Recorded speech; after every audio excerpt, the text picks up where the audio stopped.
Hello, if you like this video, thumbs it up, subscribe, tell me you like it, tell me why you like it, and if you don't like it, tell me why. Because if people don't do that, YouTube will be full of horrible videos that nobody wants to watch. I wanted to talk about what they call the male menopause today. Now, there's a lot of confusion about this because it's obviously possibly the midlife crisis as well, and obviously even with women, the menopause could be the midlife crisis, but it's also known as the andropause. Now, not everyone agrees that that exists, but it should supposedly be associated with a reduction in libido, a sense of nervousness, a depression, poor memory, poor concentration, fatigue, insomnia, hot flushes, sweating, and it's also associated with dementia, although that may be the other way around, so I'm not sure about that. Now, in middle life, as well as the whole problems that people have with middle life in general, one of the things that happens in the male body is that sexual hormone binding globulin increases in the bloodstream.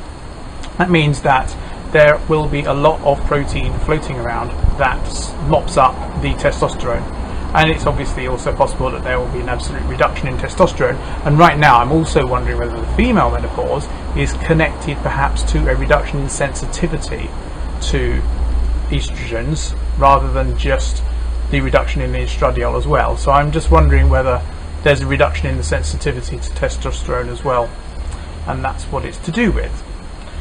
People who have type 2 diabetes and raised blood pressure also have a greater risk of the andropause, and it can occur at any time between 35, which is incredibly low, up to about 65, and obviously in old age it will happen too.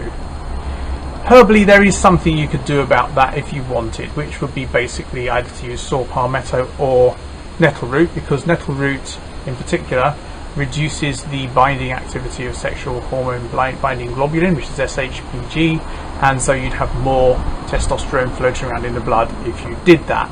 But it may not even exist, and I am a bit torn here, as usual, between the idea of it existing and the idea of it not existing. If it doesn't exist, it's generally said not to exist because men are generally able to father children right into the end of their life, and that there is just a gradual decline in testosterone actions that testosterone has through life, rather than it's about, I think, 10% per decade or something, rather than a sudden drop off like you get with the female menopause. I also sort of feel like it's a bit cashing in. It's like, oh, we can have that too. And I also think that it can be maybe to do with people wanting to sell drugs and treatment, because a lot of medicine, I think, is basically about people wanting to sell drugs and treatment. I feel that pressure myself. So does it really exist or doesn't it? But I would like it to exist, because if it does exist, it means that my body is not doomed to producing masses of testosterone all the time, and I quite like that idea, even if it does mess up my memory and my concentration and makes me totally knackered all the time, unable to sleep and so forth. At least I'm not producing as much male hormone as I used to, so that's quite good, really. So that's a cheery thought, actually, and that makes me quite happy.